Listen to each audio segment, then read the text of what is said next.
दोस्तों नमस्कार। दोस्तों मैं अपने परेश गुप्ता चैनल पर आपका स्वागत करता हूं। दोस्तों उम्मीद करता हूं सब अच्छे होंगे। दोस्तों आज हम आपसे बात करेंगे कि यदि किसी व्यक्ति के साथ में लूट हो जाती है तो वह व्यक्ति किस प्रकार से अपनी कंप्लेंट दर्ज करवा सकता है और अपनी कंप्लेंट किस सेक्शन में दर्ज करवा सकता है। और जैसे कि अब नया कानून आ गया है तो नए कानून में किस प्रकार से वह व्यक्ति एफआईआर और किस सेक्शन में दर्ज करवा सकता है इजीली। तो दोस्तों हम लोग टाइम वेस्ट ना करते हुए सीधे सीधे अपने टॉपिक पर आते हैं कि यदि कोई भी ऐसा व्यक्ति है जिसके साथ में कुछ व्यक्तियों द्वारा लूट की गई है तो वह व्यक्ति किस प्रकार से एफआईआर करवा सकता है। तो दोस्तों मैं आपको बताता हूँ, सबसे पहले मैं आपको बताता हूँ दोस्तों कि लूट का मतलब क्या होता है। लूट का मतलब होता है कि यदि आप रास्ते में जा रहे हैं और जाते जाते आपको दो तीन व्यक्तियों ने आपको रोक लिया और रोकने के बाद आपसे आपका पर्स छीन लिया और साथ में जो आपके पास बाइक है वो आपसे छीन ली, या आपके पास में जो भी कैश है या जो भी आपके पास में नगद रुपया है या बैग है या फिर सामान है, इसे लेकर जा रहा, जो भी आपके पास सारी चीज़ें हैं आपसे सारी चीज़ें छीन कर और आपको एक साइड उठाकर फेंक दिया और वहाँ से सारी चीज़ें ली और वहाँ से गायब। तो दोस्तों इस कंडीशन में होता क्या है कि यह घटना पूरी लूट की घटना है कि आप रास्ते में जा रहे थे और आपके साथ में दो या तीन व्यक्तियों द्वारा लूट की गई है। दोस्तों आपने यह चीजें पहले भी काफी बार सुनी होगी कि उस व्यक्ति के साथ में लूट हो गई है। दोस्तों हम लोग यह वर्ड सुनते तो कई बार हैं लेकिन आज तक हमें यह नहीं पता कि लूट का हकीकत में असली मतलब होता क्या है। तो दोस्तों जैसे कि आज मैंने आपको एग्जाम्पल के द्वारा बताया है कि यदि कोई भी व्यक्ति है उसको रास्ते में रोक लिया गया है और कुछ व्यक्तियों के द्वारा रोका गया है और उन व्यक्तियों की संख्या 5 से कम है तो उस व्यक्ति के साथ लूट की घटना बन जाती है। और दोस्तों उसको रोकने के बाद ना तो उससे ये पूछा कि भाई तुम कौन हो, कैसे हो, उसको सीधे सीधे कनपट्टी पे उसके तमंचा रख दिया और तमंचा रखने के बाद उससे उसका सारा सामान छीन लिया। तो दोस्तों वहाँ पर वह घटना लूट की घटना हो जाती है। तो दोस्तों यदि आपके साथ भी इस प्रकार की घटना घट गई है तो आप बिल्कुल भी घबराए नहीं। सबसे पहले तो आप तुरंत वहाँ के लोकल थाने में कंप्लेंट दर्ज करवाए या फिर लोकल थाने का कोई भी ऐसा कॉन्टैक्ट नंबर होगा जो वहाँ का टोल फ्री नंबर होगा, आप उस पर वहीं की वहीं किसी व्यक्ति से फ़ोन लेकर आप उस थाने में फ़ोन करें। क्योंकि दोस्तों जब आपके साथ लूट की घटना हो गई है तो सीधी सी बात है आपके पास तो फ़ोन हो गया नहीं, तो आप किसी अन्य व्यक्ति से फ़ोन लेकर आप तुरंत ही थाने को सूचित करें और बताएं कि मेरे साथ में इस प्रकार से यह घटना घट गई है। तो दोस्तों वहाँ पर तुरंत ही पुलिस आपके पास आएगी और आने के बाद आपसे सारी चीज़ें पूछेंगी कि आपके साथ में क्या क्या हुआ और किस किस प्रकार से आपके साथ में ये लूट की घटना घटी गई है और कौन कौन लोग हुए थे। अगर आप उन लोगों को जानते थे या आपने उनका चेहरा जैसे भी आपको याद हो, आप उसी प्रकार से आप पुलिस को ए से लेकर जेड तक की पूरी इन्फॉर्मेशन दें। क्योंकि दोस्तों जब तक आप पूरी इन्फॉर्मेशन पुलिस को नहीं देंगे तब तक पुलिस वाले आपका केस सोल्व नहीं कर पाएंगे।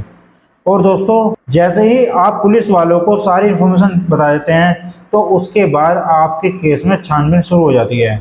और दोस्तों आप तुरंत ही उसकी थाने में जाकर एक कंप्लेंट भी दर्ज करवाएं जिससे कि उन अभियुक्तों को मीन्स के उन मुलजिमों को जल्द से जल्द गिरफ्तार किया जा सके और गिरफ्तार करने के बाद उन व्यक्तियों को जेल भेजा सके। क्योंकि दोस्तों ऐसे व्यक्ति यदि समाज में खुले हुए घूमते रहेंगे तो ये लोग कहीं ना कहीं यह लोग समाज में दूसरे लोगों के साथ भी इस प्रकार की लूट की घटना करते रहेंगे। इन व्यक्तियों का पकड़े जाना बहुत ही ज़्यादा जरूरी है दोस्तों, इसलिए आप इन व्यक्तियों के खिलाफ कंप्लेंट दर्ज कराएं। अब दोस्तों बहुत लोगों के मन में यह सवाल होता है कि सर जैसे पहले कुछ पुराना कानून था अब कुछ नया कानून आ गया है तो हम किस प्रकार से उस व्यक्ति के खिलाफ किस सेक्शन में मुकदमा दर्ज करवा सकते हैं। अब दोस्तों हम बात करते हैं कि उन व्यक्तियों के खिलाफ आप जैसे मुकदमा दर्ज करवाते हैं तो आप उन व्यक्तियों के खिलाफ किस सेक्शन में मुकदमा दर्ज करवाएंगे या आप उन व्यक्तियों के खिलाफ कौन कौन सी धाराएं लगवाएंगे। तो दोस्तों जैसे कि पहले आईपीसी कानून था, मतलब कि भारतीय दंड संहिता, धारा 392 के तहत उन व्यक्तियों के खिलाफ लूट की एफआईआर दर्ज की जाती थी। लेकिन दोस्तों नया कानून आ गया है। और दोस्तों बहुत लोगों को यह डाउट रहता है कि नया कानून कौन सा कानून आ गया है। तो दोस्तों नया कानून आया है बीएनएस, जिसका मतलब होता है भारतीय न्याय संहिता, जो कि इस टाइम भारत के अंदर एक नया कानून आ गया है। और दोस्तों यदि कोई भी व्यक्ति लूट की घटना कर रहा है तो उस व्यक्ति के खिलाफ 309 सब सेक्शन 4 के तहत बीएनएस के तहत मुकदमा पंजीकृत करवाया जाएगा। और मुकदमा पंजीकृत करने के बाद जितने भी व्यक्ति उस लूट में शामिल थे उन व्यक्तियों को जेल भेजा जाएगा। और दोस्तों मैं आपको बताता हूं कि जैसे कि अब नया कानून आ गया है तो नए कानून में बहुत ज़्यादा सजा का प्रावधान है और बहुत ज़्यादा सख्ती बरती गई है, जिससे कि इस प्रकार के क्राइम और न हो सके। तो दोस्तों यदि आपके साथ भी कोई भी लूट की घटना घटी है तो आप तुरंत ही थाने में सूचना देकर आप उन व्यक्तियों के खिलाफ मुकदमा जरूर दर्ज करवाएं।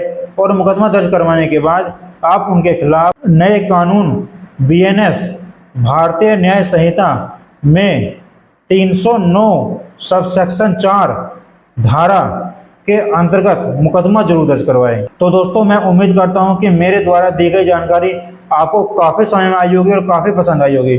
दोस्तों अगर आपको मेरी वीडियो अच्छी लगती है तो आप मेरी इन वीडियो को शेयर जरूर करें। एंड दोस्तों मेरी इस वीडियो को लाइक करें। एंड दोस्तों मेरी इस वीडियो को अपने पास में सेव करके जरूर रख ले, क्योंकि दोस्तों यह घटनाएं एक ऐसी घटनाएं होती हैं जो कभी भी बोलकर नहीं आती। पता नहीं अनजाने में कब किसके साथ कौन सी घटना घट जाए। तो दोस्तों यदि आपके साथ भविष्य में इस प्रकार की घटना घटती है तो आप इस वीडियो के माध्यम से जेन्युइन और सही तरीके की जानकारी आप प्राप्त कर सकते हैं। तो दोस्तों यदि आपको मेरी वीडियो अच्छी लग रही है तो आप मेरे इस चैनल को सब्सक्राइब जरूर कर लें। तो दोस्तों मैं मिलता हूं फिर एक ऐसे ही बड़ी जबरदस्त और धांसूदार वीडियो के साथ। दोस्तों नमस्कार।